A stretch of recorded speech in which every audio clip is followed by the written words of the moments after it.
আসসালামু আলাইকুম। আশা করি সবাই ভালো আছেন। HTML এবং CSS পার্ট 14তে আপনাদের সবাইকে স্বাগতম।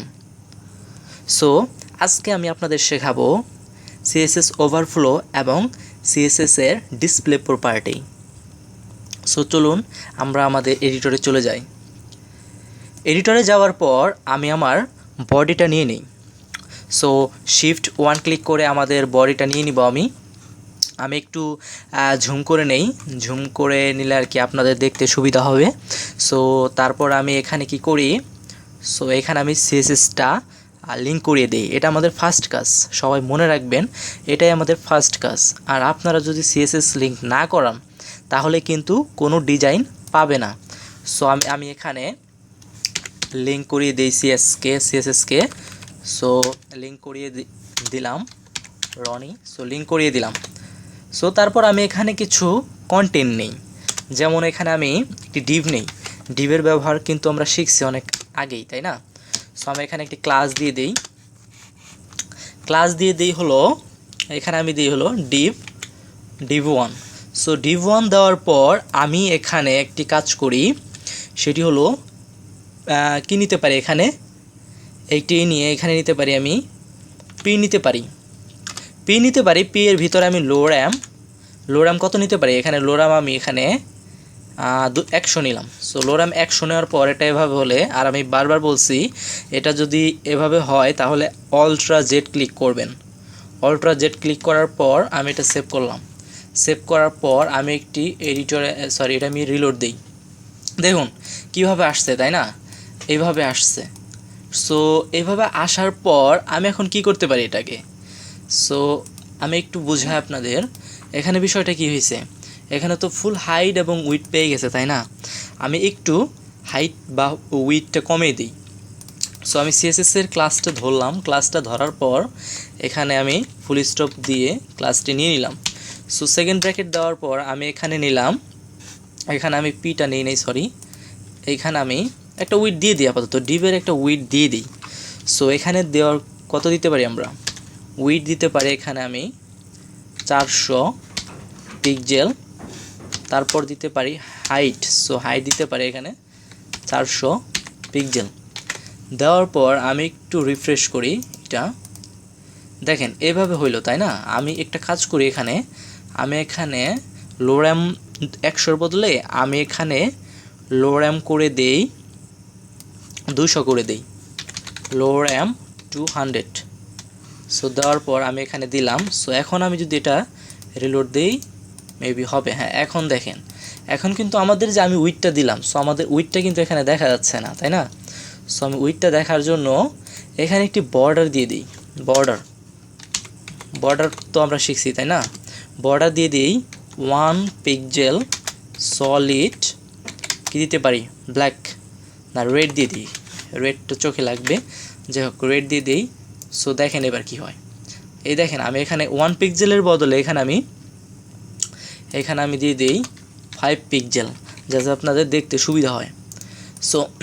সো দিলাম, দেখেন এখানে কিন্তু কন্টেন্ট আমাদের এই যে উইডের বাইরে এসে পড়েছে। এটা কিন্তু আমাদের এই দিছি, একটা ডিভ দিছি, তাই না? ডিভের ভিতর একটা হাইড উইড দিছি, হাইড উইড দেওয়ার পরেও কন্টেন্টগুলো আমাদের তার নিচে এসে পড়েছে। সো এক্ষেত্রে আমরা কি করতে পারি, এক্ষেত্রে আমাদের ওভারফ্লো ইউজ করতে হবে। সো আমরা ওভারফ্লো ইউজ করব কিভাবে, তাই না? এখানে লিখবো ওভারফ্লো, এখানে আছে হিডেন। সো হিডেনটা দিলে কি হয় আমি একটু দেখে আসি। সো ওভারফ্লো হিডেনটা দিলে এখানে কি হয় দেখেন, নিচে যতটুকু থাকবে অটোমেটিক্যালি সেইটুকু কেটে যাবে। কেটে গিয়ে যেটুকু আমাদের উইডের ভিতরে থাকবে শুধুমাত্র সেটুকুই দেখা যাবে, পরেরটুকু আর দেখা যাবে না। সো তারপর কি আছে, তারপর আছে স্ক্রল। সো আমি যদি স্ক্রল দেই, দেখুন কি হয়, স্ক্রল দেই তাহলে দেখেন কি হয়, দেখেন আমি কন্ট্রোল এস দিয়ে সেভ করলাম, দেন এখানে আমি এটা রিলোড দিই। এই দেখেন এখানে একটি স্ক্রল বার এসেছে, এই যে এখানে একটি স্ক্রল বার এসেছে, এই যে এখন কিন্তু আমাদের ফুল লেখাটাই দেখা যাইতেছে, এখানে দেখা যাইতেছে। সো এটাই হলো ওভারফ্লোর কাজ, এখানে হিডেন আর একটা হলো স্ক্রল। সো আপনারা যদি এখানে কোনো কন্টেন্ট ব্যবহার করেন উইড আর হাইডের ভিতরে, সো ওইটা যদি উইড এবং হাইডের উপরতে চলে যায়, মানে ওভারফ্লো হয়ে যায়, তাহলে আপনারা এখানে এই স্ক্রল ব্যবহার করতে পারেন, ওভারফ্লো স্ক্রল। বা আপনারা যদি কোনো কিছু কেটে দিতে চান, তারপরে আপনারা কিছু চান না, সেক্ষেত্রে আপনারা ওভারফ্লো হিডেন দিতে পারেন। সো এইটা তো গেল, তাই না? এখন আমরা দেখব ডিসপ্লে প্রপার্টি। সো আমি এটা একটু পুরাটা কাটবো না, আমি শুধুমাত্র এইগুলা কেটে দিই। এগুলা কাটার পর আমি এখানে নিব, কি নিব, এখানে আছে পি, তাই না? সো পি না, আমি এখানে একটা কাজ করি, এখানে একটি নিয়ে হলো স্ট্রং। সো আমি একটু দেখি, স্ট্রং, STORONG, স্ট্রং। সো নিলাম, নেওয়ার পর আমি এটার ভিতরে কিছু কন্টেন্ট নিয়ে দিই। সো আমি এখানে লিখি লো র্যাম 5। সো লো র্যাম 5 নেওয়ার পর এখানে কিছু ওয়ার্ড এসেছে। তারপর দেখেন আমরা কিন্তু যে ওয়ার্ডটা নিলাম, তাই না, সেই ওয়ার্ডটা কিন্তু এই যে দেখতে পারতেছেন, এই যে। সো আমি একটা কাজ করি, ভালো মতো এটা দেখার জন্য আমি একটা কাজ করতে পারি, এখানে আমি কি করতে পারি, এটাকে নিয়ে আমি হালকা এটার ব্যাকগ্রাউন্ডটা চেঞ্জ করে দিতে পারি। ব্যাকগ্রাউন্ড বিজিসি কালার দিতে পারি, এখানে রেড, বিজিসি কালার দিতে পারি রেড, এবং কন্টেন্ট কালার দিতে পারি হোয়াইট। সো হোয়াইট দিয়ে দেখি কি হয়। সো তারপর দেখেন, এখানে দেখেন, এই যে এবার দেখা যেতেছে, তাই না? সো এটা কিন্তু ইনলাইন, আমি আবার বলি, এটা কিন্তু ডিসপ্লে ইনলাইন, যার কারণে এটা একটার পর একটা কন্টেন্ট শো করতেছে। সো আমরা যদি এটাকে ডিসপ্লে বানাইতে যাই, তাহলে কি করব? আমরা তো শিখছি HTML, তাই না? কোনটা ডিসপ্লে ব্লক, কোনটা ডিসপ্লে এলিমেন্ট, ডিসপ্লে ইনলাইন, তাই না? সো আমরা CSS দিয়েও ইনলাইনকে ডিসপ্লে ব্লক করতে পারবো, ডিসপ্লে ব্লককেও ইনলাইন করতে পারবো। সো চলুন দেখি কিভাবে করা যায় আর কি। সো আমরা এখানে লিখতে পারি, এখানে যদি আমি লিখি ডিসপ্লে ইনলাইন, সো ইনলাইন, শুধুমাত্র আমি ইনলাইন দিব, শুধুমাত্র ইনলাইন দিলাম। সো ইনলাইন দেওয়ার পর দেখেন এখানে কি হয়। সো ইনলাইন দেওয়ার পরে কোনো পরিবর্তন নাই, কারণ কি? কারণ এটা ইনলাইনেই আছে।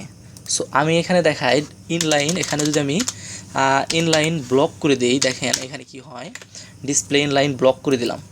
সো ডিসপ্লে ইনলাইন ব্লক করার পরও কিছু হলো না, কারণ এখানে ইনলাইন কিন্তু আছেই, তাই না? এই যে দেখেন ইনলাইন। সো আমি যদি ইনলাইনটা উঠে দেই, শুধুমাত্র ব্লকটা রাখি, দেখেন এখানে কি হয়, দেখেন এখানে কি হলো, এই যে দেখেন একাই এক লাইন নিজেই রাজত্ব করবে এখানে, ঠিক আছে? তার আশেপাশে কিন্তু কোনো কন্টেন্ট আসতে দিবে না। সো দেখেন এটা হলো, এভাবে আপনারা মানে HTML যদি কোনো ব্লক ট্যাগ থাকে, ডিসপ্লে ব্লক ট্যাগ থাকে, তাহলে আপনি CSS করেও সেটাকে ইনলাইন বানাতে পারেন। সো আমি এখানে দেখি যে এটা কিন্তু ছিল ইনলাইন, তাই না? এটা কিন্তু ছিল ইনলাইন, আমি এটাকে বানিয়ে দিলাম ডিসপ্লে ব্লক বানিয়ে দিলাম এটাকে। সো আপনাদের যদি মাঝখানে বা কোনো জায়গায় ডিসপ্লে ইনলাইন আছে, তো আপনার দরকার ডিসপ্লে ব্লক, সো আপনি CSS করে সেখানে ডিসপ্লে ব্লক বানিয়ে দিতে পারবেন। এটাই হলো আজকে আমাদের ক্লাস। সো সবাই প্র্যাকটিস করবেন, নিয়মিত প্র্যাকটিস করবেন। আর যারা আমার ভিডিও দেখেন নাই, আগের ভিডিও দেখেন নাই, তারা অবশ্যই দেখে আসবেন। আমার প্লেলিস্টে 1 থেকে ভিডিও সাজানো আছে, আপনারা দেখে নেবেন ভিডিওগুলা। সো একে দিকে যদি আপনারা দেখে আসতে পারেন, সো আশা করি কিছু একটা শিখতে পারবেন। সো এখনও পর্যন্ত যারা আমার চ্যানেলটি সাবস্ক্রাইব করেন নাই, সো সাবস্ক্রাইব করে দিন। সো সবাই ভালো থাকবেন, সুস্থ থাকবেন। আসসালামু আলাইকুম।